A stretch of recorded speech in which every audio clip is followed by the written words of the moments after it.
Welcome, one and all, to the Viper's Nest, where it's been a while, hasn't it? I'm sorry about that, but it started out with scheduling issues, which turned into health issues, which turned into tech issues, and in general, it was just a good time had by all. But I'm finally back for at least a little bit. It's just, again, restructuring my schedule so that I can hopefully start playing Sunless Skies again. Obviously, we're not doing that today.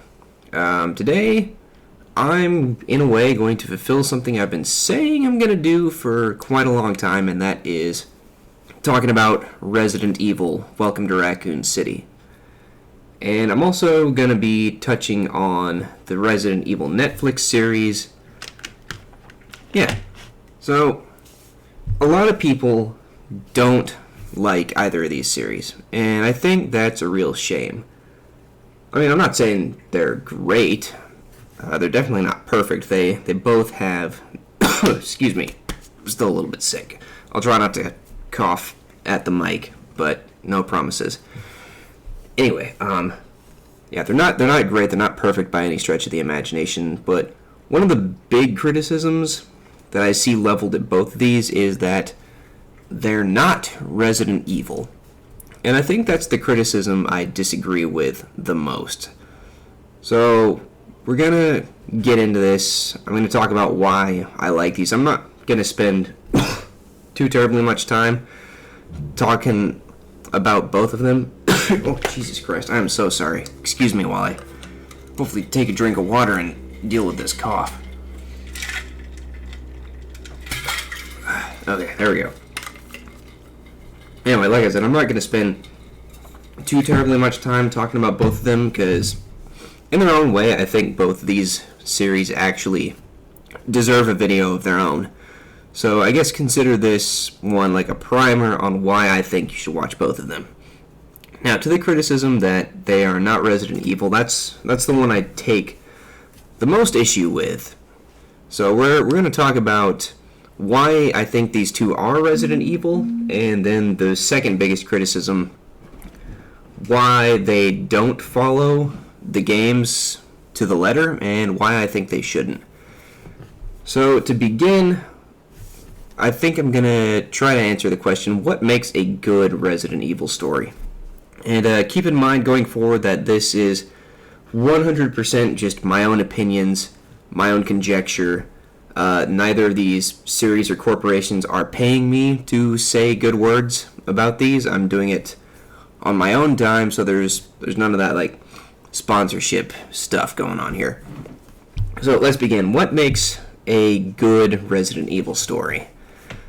I personally think what makes a good Resident Evil story is the same thing that makes like James Cameron's Aliens still stick out even in today's landscape, like, honestly, especially in today's landscape. What makes it resonate with people so much, and that is, like, the overtones of corporate greed that both these series have in spades. And it's the Resident Evil games that are missing that overtone that I think make the weakest entries in the series, story-wise, anyway. So, I guess... pulling examples, let's start at the beginning.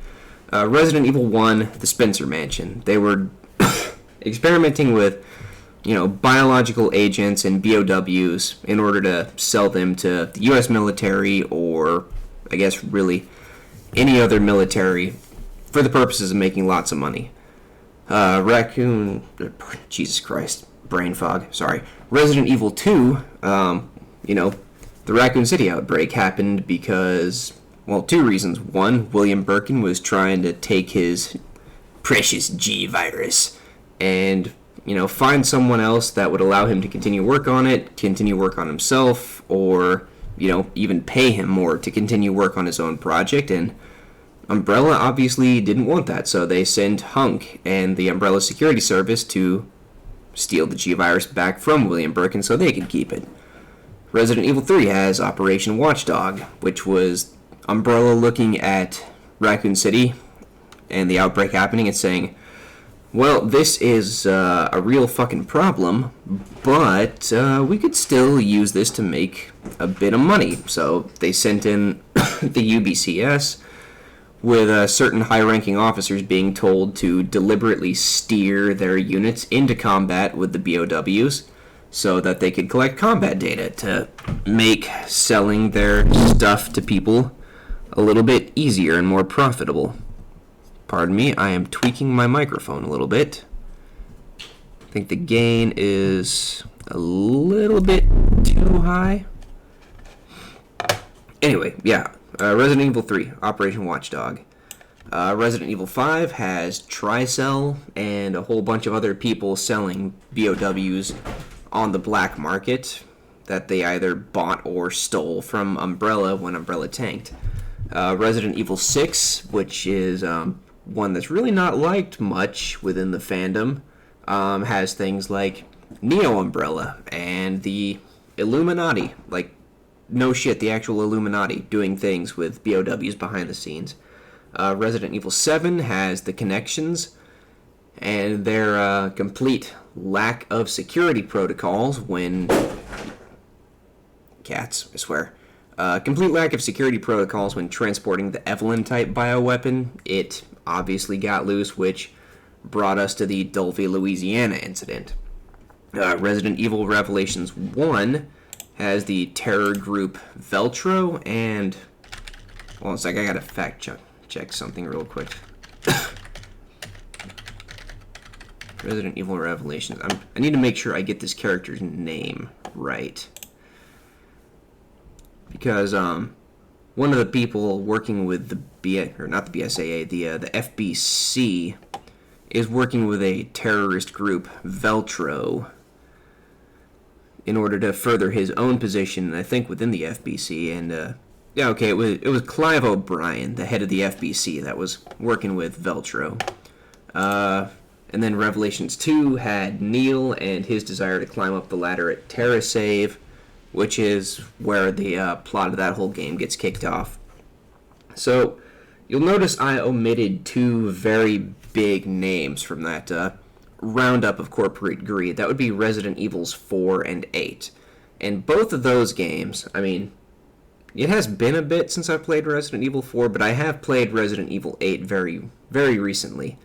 And I can't remember any real corporate greed going on within either of the plot of those games. Not in any big, impactful way. I mean, like, Resi 4 had Krauser and his desire to resurrect the Umbrella Corporation. And then Resident Evil 8 had, I think, like, one scene at the very, very end where we find out that the BSAA is using bioweapons of its own to combat bioweapons.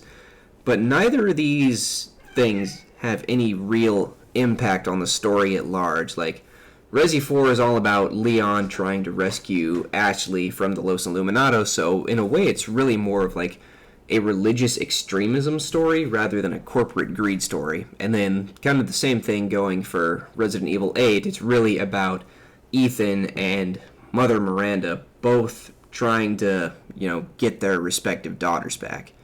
Now, before anybody drags me into, like, the town square like the Ganados in Resident Evil 4 and just, burns me at the stake, I'm not saying that these stories are bad. They're really not. I mean, I love both of them to death. There's a reason why Resident Evil 4 is considered one of the greatest video games ever made, because both stories of 4 and 8, I mean, they're great.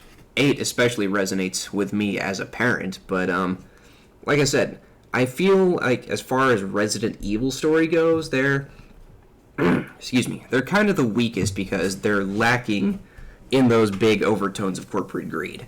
And that is something that the Netflix Resident Evil and Resident Evil Welcome to Raccoon City both do a bit differently, but also very, very well. In Resident Evil Welcome to Raccoon City, we find out that... Jesus Christ, I am so sorry. We find out that not only was the outbreak in Raccoon City not an accident, but Resident Evil. Umbrella did it deliberately by putting the G-Virus, like, in the water supply. And the Resident Evil Netflix series has the Umbrella Corporation essentially newly restored and resurrected in more positive light, trying to get this like special drink called Joy out the door that's supposed to be essentially like a cure-all for like depression and anxiety and stuff like that.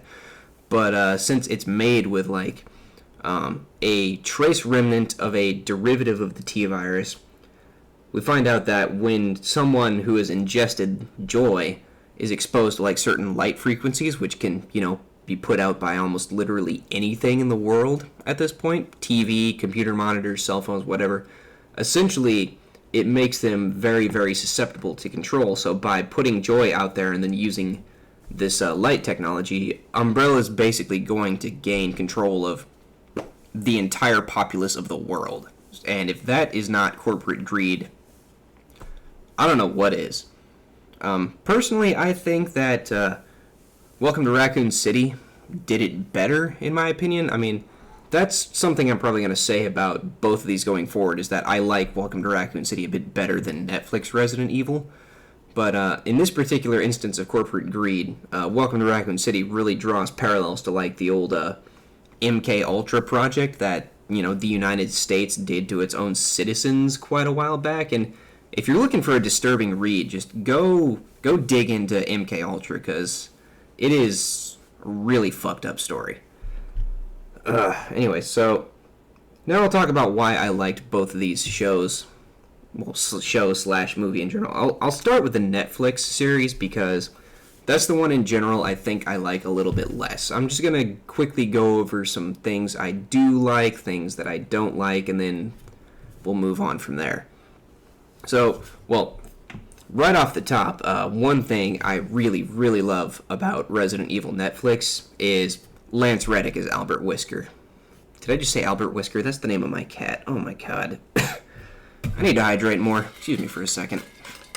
Albert Wesker. Jeez.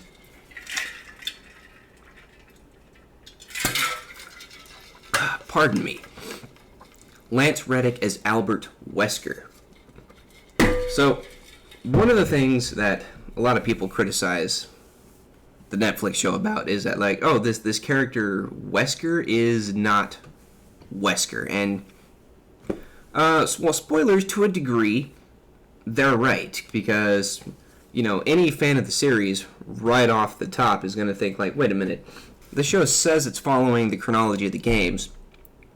Wesker died in 2009 in a volcano. How is he alive in 2022?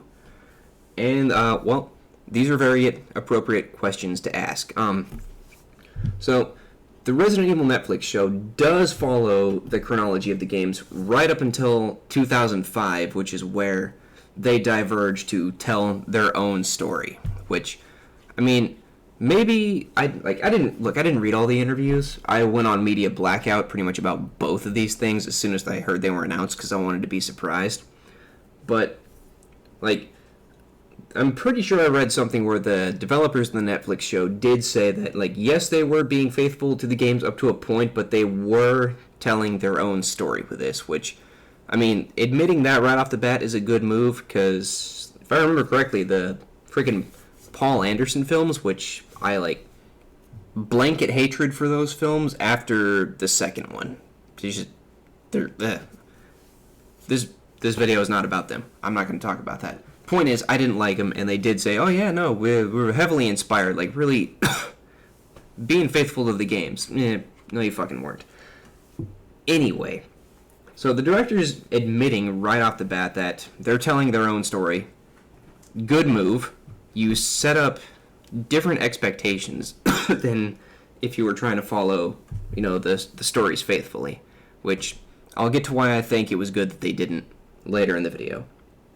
So anyway, people are asking, how's Wesker alive? This is not Wesker.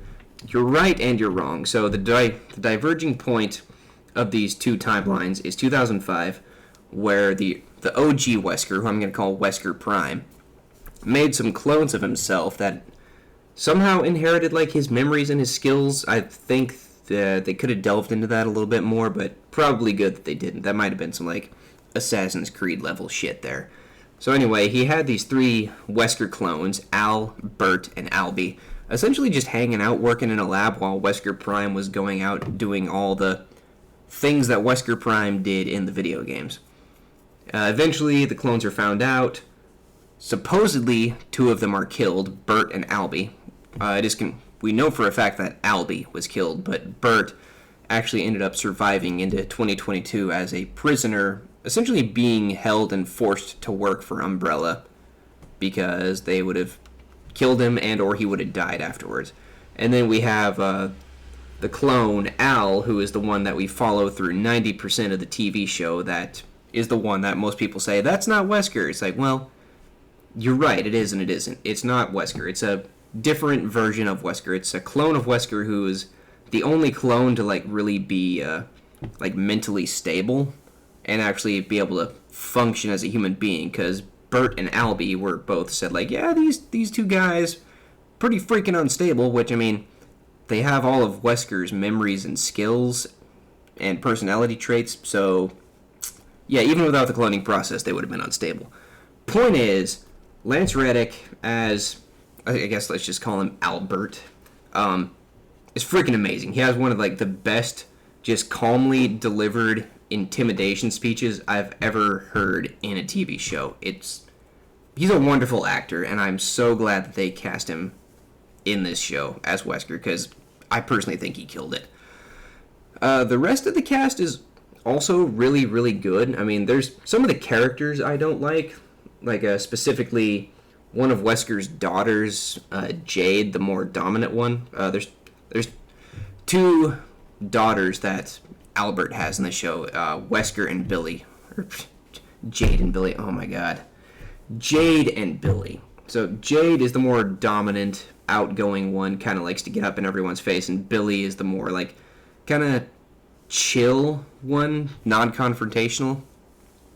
And as the show goes on, Billy becomes more confident in herself, and Jade just kind of becomes more of what she already was. And, like, this is not to say anything bad about Jade's actresses, because, well, real quick, the show follows 2 different timelines. The 2022 timeline, and then I think it's 2036 timeline. Yeah, it's either 2034 or 2036, but they jump back and forth between these 2 timelines. So one timeline, Jade and Billy are teenagers, and then the other one, they're both grown adults. But, I don't know. Like I said, nothing against Jade's actresses. They do a fine job. I think it's just the show was written for Jade to kind of be unlikable, which, if that's the case, bold move, Netflix, making a main character who people really don't like deliberately. But if that's what you were going for, you succeeded. Like, I just don't like Jade. Anyway, so in the show, there's the 2022 timeline, which things are kind of still okay, and then the 2036 is, well, shocker, an outbreak happened. The world ended. Oops. And this is where Resident Evil Netflix, again, kind of nails the whole corporate greed angle, because in the Apocalypse timeline, there are various places around the world where Umbrella has set up, like, safe zones for people to, live, essentially. But the thing is, if you're wanting to live in one of these safe zones, you have to work for Umbrella. And if you don't want to work for Umbrella, well, they kind of just show you the door and says, well, I mean, you can either work for us or take your chances out in the wilds with the monsters and stuff. It's your choice. Good luck. So essentially, like, the higher-ups of Umbrella are continuing to be fat and happy off of the post-apocalyptic labor of all the people who are, like, working in their, safe zones and stuff, which also a very, very corporate greed thing to do. So I would give Resident Evil Netflix, like, 7 out of 10. Excuse me, 7 out of 10, I think. It's good. It's not great. I mean, the greatest part is Lance Reddick's Wesker, hands down. But I think it tells an interesting story, and the characters, even though I don't like Jade, that's not to say she's not an interesting character. And, I mean, I'm a huge fan of Billy. Like, straight up, I hated Billy at first. Like, that's another thing the show does kind of well, at least for me personally. Like, I liked Jade at first and kind of hated Billy, because Billy was like, like, veganism, no animal testing, fight the man. And I was like, oh, Christ, it's one of those types, is it? But then Jade and Billy kind of switched places. Like, there's a bit where we find out that, like, yes, Umbrella is doing animal testing. Fucking shocker. And then Jade's like, all right, Billy, I know this is important to you. We're going to break into this medical facility and we're going to get proof. And it's like, yeah, you're going to break in, you two teenage girls are going to break in to a highly secured medical research facility where it's pretty much confirmed one way or another that they are keeping dangerous chemicals there. Yeah, smart move. And as their whole 2022 plot goes on of them uncovering, like, you know, all of Umbrella's wrongdoings and, you know, their dad Wesker's part in it, Billy's the smart one who is like, you know, this is really dangerous and we should probably stop looking for our own good, you know, like acting like a normal person probably would. Like, yep, let's just forget we saw any of this stuff and maybe they won't kill us. Yeah, fun stuff. Really, I like the show. I think it's good. So, moving on over into Resident Evil Welcome to Raccoon City, which I absolutely adore this movie. It is so good. Like I already said, it has the overtones of corporate greed with, you know, Umbrella poisoning this town's water supply. But it also acknowledges something else about Resident Evil, which a lot of people tend to forget, especially nowadays with the remakes. Resident Evil as a whole has always been really, really, like, goofy and and over the top. Like, whether it was deliberately or not, there's always that element of goofiness. Like, I mean, basically anything Barry says in Resident Evil 1, you are almost a Jill sandwich.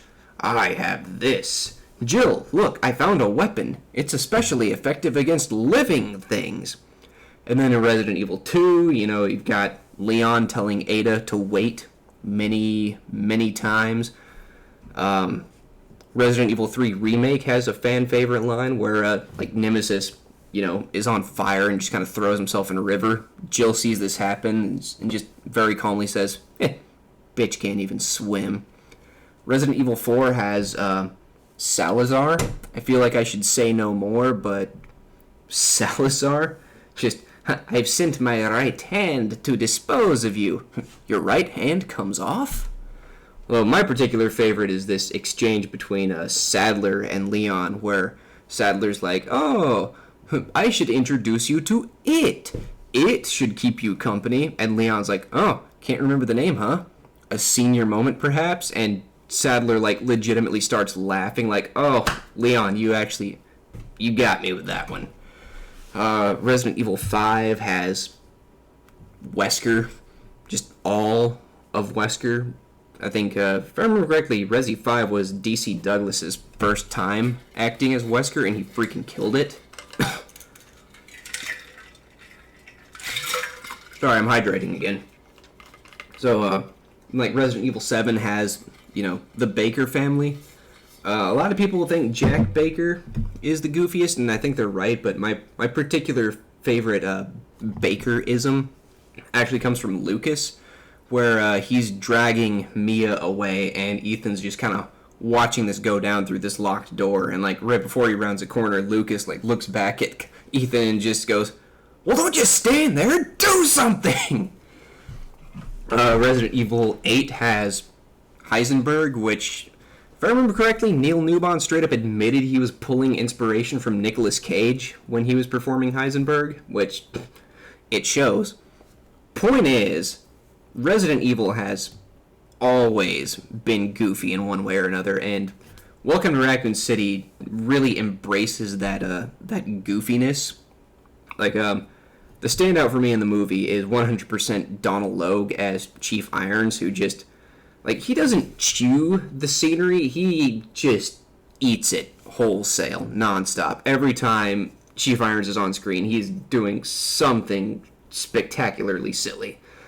Like, there's the scene where, in the STARS briefing room, where Leon shows up, and Chief Irons just yells at him for leaving the front desk, and as Leon's walking away, Irons is just like, get a haircut, you goddamn hippie.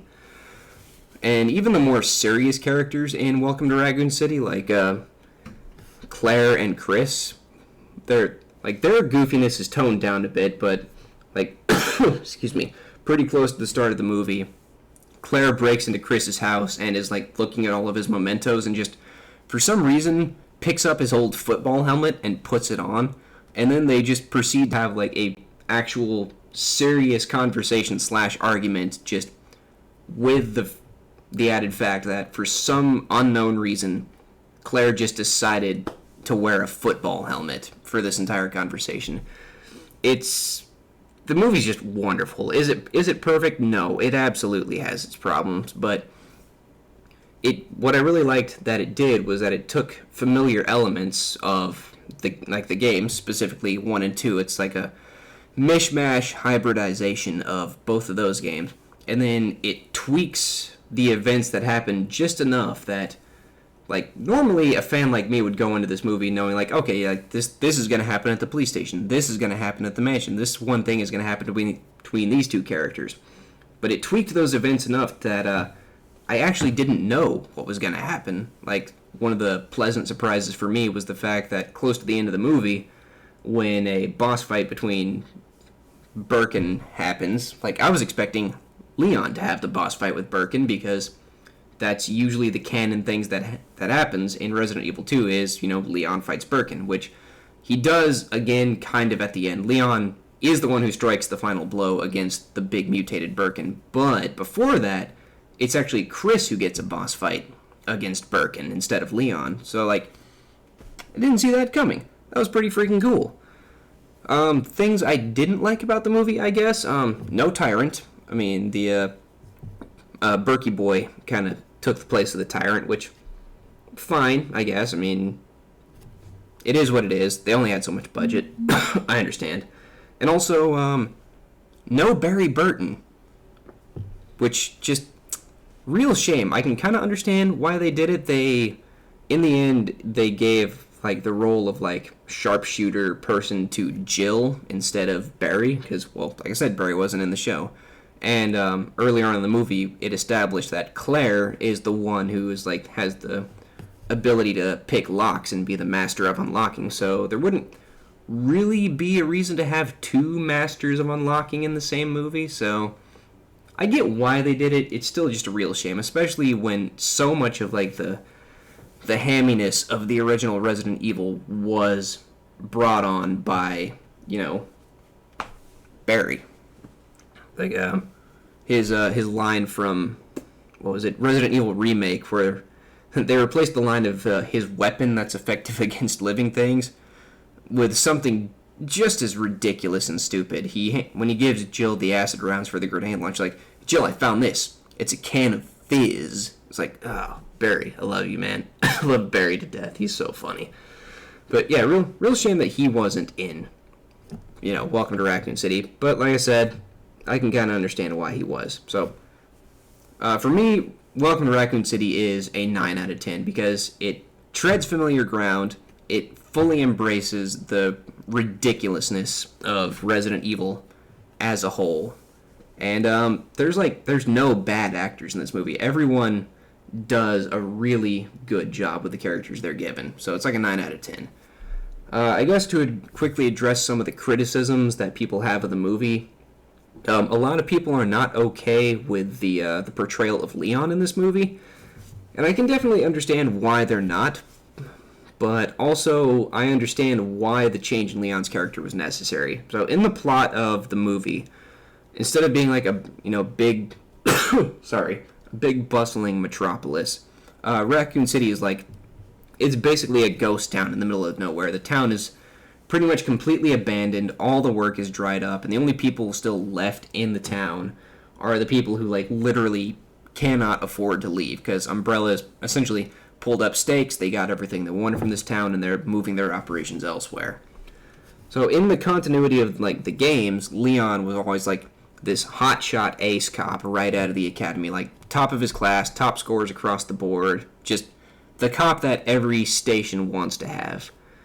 So then that would beg the question, is like, without a big exposition dump or anything like that, which the movie is very light on exposition dumps, why would a hotshot like Leon be going to a, dead-end town like Raccoon City?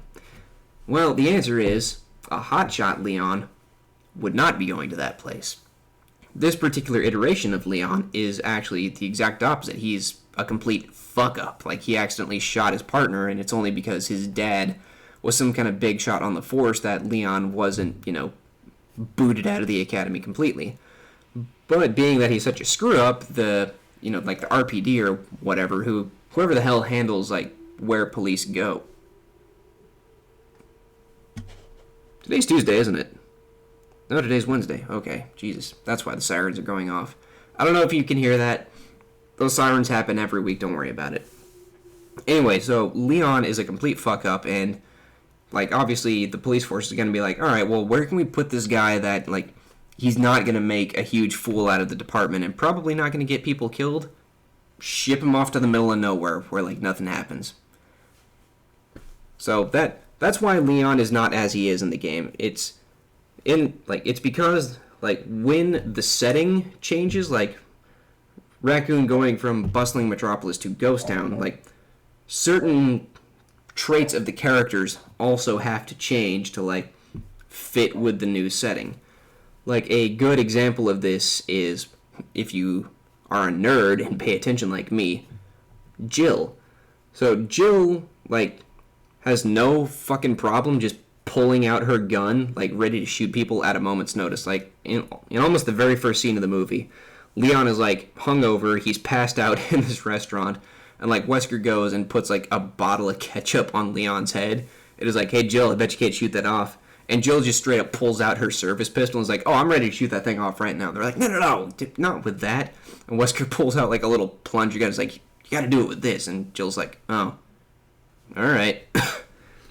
But also, subtle detail when they're walking through the woods, looking for these missing cops going towards the mansion, the Spencer mansion. Every other STARS member is showing, proper trigger control, which is where you don't have your finger on the trigger until you're actually ready to pull the trigger. Jill does not have proper trigger discipline. And then, earlier in that scene, Wesker's looking at this zombified crow that's right next to his head, and just without warning, Jill just shoots it, even though Wesker's head is right there, not 6 inches from this crow. That's not really something any normal police officer I think would ever do. In fact, I'm certain of it. So all these little context clues lead me to the conclusion that, Jill probably has a problem with shooting people, which is why she gets dumped in the middle of nowhere, Raccoon City. So there's my little tirade on the differences presented in this movie and why those differences are necessary. The characters have to change to fit the new setting. Okay, now, final thing. Neither of these really follows the continuity of the games 100%. Welcome to Raccoon City gets close. Like I said, it takes very familiar elements and then spins them in a new way to make something essentially fresh and new. And the Netflix series only follows the continuity of the games up until 2005 and then splits off and does its own thing. So many fans, I'm guilty of this as well at one point, really just want someone to create a high-quality, one-to-one, shot-for-shot, beat-for-beat remake of the games, for the big silver screen. Now, I don't think they should do that anymore, and I'm going to tell you why. But I will state that if they did, I would 100% watch it. Guaranteed. I would not turn down a perfect shot-for-shot remake of any of these games. Just full stop, period. I would love it. Here's why I think they should do it. Should not do it. So, instead of looking at this through the lenses of a big fan like myself who has access to these movies, these streaming services, and these video games, let's take a beat here and look at it through a slightly different lens. Let's say we're someone who never had good finances, or maybe they're drowning in student debt, or for whatever reason, we're now temporarily pretending to be a person who is living paycheck to paycheck. They can't afford to sustain a gaming habit, they can't afford to have streaming services. But what most people do have nowadays are phones that have things like YouTube on them. So this hypothetical, like, I guess, retail worker, I suppose, who can't afford games or streaming services, most likely can afford a phone with YouTube because phones are kind of, necessary in today's world. So if this hypothetical person wanted to experience, like, the Resident Evil video games, they could do so secondhand through YouTube. Like, they could type in Resident Evil playthrough into YouTube and find thousands, if not millions, of different recordings of people playing through these games. And they could look for one, with commentary, without commentary. One could be edited, one could be not edited. He could watch knife-only runs. He could watch no damage runs. The point is, if a person wanted to experience the games themselves, there is a way for them to do it through YouTube. It is guaranteed at this point that YouTube will have the exact playthrough that this person may or may not be looking for. So that person could go and watch Resident Evil Remake, Remake 2, Remake 3, all the classics, the Revelations games. They could even watch Resident Evil Gaiden if they wanted to. That's how many playthroughs are on YouTube at this point. So, then that same person gets a message or something that, like, hey, like Netflix or famous movie director, insert here, is making a perfect shot-for-shot, one-to-one recreation of Resident Evil Remake. So a person like me would be absolutely over the moon about that. I would love it. But this person who cannot afford gaming or streaming services would look at that announcement and be like, well, that's great, but why would I pay money that I probably don't have or use up my Netflix free trial, if that's even a thing anymore? Point is, why would this person who can't afford to spend their money to go watch something, essentially, that they could rewatch again, slightly different, for free? And that right there, I think, is the real crux of this argument about why a movie director or a show director or a streaming service shouldn't perfectly recreate something that, we the viewers have already seen. Like, yes, the fans, like me, would love a perfect recreation of Resident Evil 1 for the silver screen. I already said that. I admitted it. I'd watch it.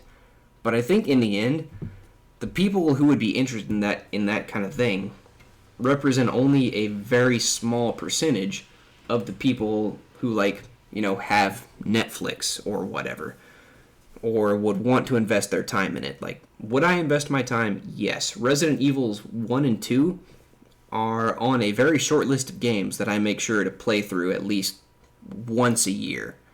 And even then, like, for a normal person, that might be a pretty big time commitment. Like, let me think about this for a second. Like, if I ran through Resident Evil Remake and Remake 2, both characters on normal difficulty, I could probably have that done in anywhere from 12 to 14 hours, I think. And that's me taking my time and, enjoying going through the games again. If I decided to speedrun that game, I could probably knock that down to 8 to 10 hours, maybe. If I speedran it, skipped all the cutscenes, I could probably do it in 8 to 10 hours. Either way, that's still a fairly decent time commitment, and, not everyone has time for such things. Like, I hardly do, excuse me, anymore now that I have kids. But, and also I'm just a stay-at-home dad. I can make it work. But for families who, both parents are working a job, the kids are going to school, I don't know, it's sure, they watch, I don't know, maybe the dad or one of the kids watches, a fresh, newbie, 10-hour, 12-hour playthrough of Resident Evil Remake. They're probably not going to want to commit the time to watching a live-action one-to-one adaptation of the very same thing that they've already watched and already know all of the plot beats. They're going to spend their time on something else, I don't know, excuse me, any of the other shows that have come out on Netflix in recent years. The point is, for something that they've already consumed in one fashion, their time is going to be spent elsewhere consuming something different rather than essentially eating the same meal twice. Now, if that meal is, like a fucking amazing steak dinner, yeah, I personally would not mind eating that twice in a row. But, like I said, in this particular instance, I'm fucking obsessed with the steak. Not everyone is. Like, I hope you can see where I'm coming from and why it's probably a good thing that both of these medias, the show and the movie, did not do a perfect recreation of the games themselves. Like, especially Welcome to Raccoon City, it took the familiar elements and put a fresh new twist on them so that even hardcore fans like me didn't entirely know what was going to happen, and that kept me interested. I mean, would I still have watched the movie if it was okay, Chief Irons happens here, Ben Bertolucci gets chest bursted here, Leon tells Ada to wait here? Would I have liked seeing that on the screen? Yes, I would have. But I wouldn't have been near as interested if I knew what was already going to happen, whereas Welcome to Raccoon City gave me a different twist on the same events. So, sorry about all that rambling and coughing. To summarize, do I think they should make a 1-to-1 adaptation of the Resident Evil games? No, I don't. Would I like them to? Would I watch it? Sure, absolutely. But looking at this big picture, I don't think it would be a good investment of their time and their money to, like I said, recreate something that people, especially like me, are already intimately familiar with. I think it's very important, especially in today's world, that any director with the chops, Anderson, I'm looking at you, any director with the chops should be allowed to make their own take on the Resident Evil series. We should have, different ways of re-experiencing the same story that keeps us interested. Are they all going to work out? No, they're not. I mean, I would call the Netflix series only marginally successful, despite the fact that they have good actors, they're telling a decent story. In my personal opinion, the post-apocalypse timeline is hands down the weakest part of the story, and they probably should have just saved that for Season 2 rather than bouncing back and forth. Sorry, I got off on a tangent again. Anyway, that's why I don't think they should attempt to perfectly recreate Resident Evil, is because as much as fans like me or my friend Noodle might bitch about it, it's seeing the new and interesting things that happen in the director's various different takes on the same story. I think that's what really makes adaptations like these interesting. And like I said, they're not all going to work out. I personally think Welcome to Raccoon City worked out really well, and I hope that we get some kind of sequel, because they certainly set us up for it. And if they make a Season 2 of the Netflix show, I'm going to watch it. I am interested in the story. I hope they can fix the tiny little problems that kept the Netflix series from being, really, really great. Anyway, I'm running out of steam here because I'm still slightly sick. God. Alright, I'm going to hydrate before I try to get this outro out of the way.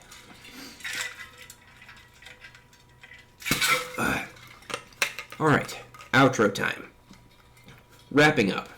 If you haven't seen both of these series, and you're a fan of Resident Evil, I do highly recommend going to watch them. Like I said at the very beginning, this is all my own personal opinion and my personal conjecture. You might end up hating both of these medias. If you do, I don't particularly blame you. I can understand why you hate them. I personally enjoyed them, and hopefully, looking at it through the lens that I just presented to you, that maybe you can find some joy out of them as well. And that's all I can really ask for. I hope I laid out my case well enough as to why I think these things are good and why they should be watched. You might disagree, and if you do disagree, that's your prerogative. All I ask is that you give them a shot.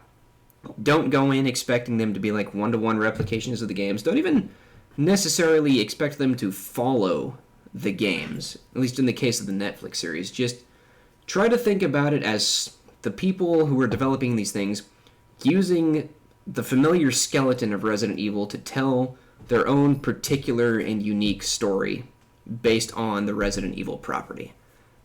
Okay, I'm done now.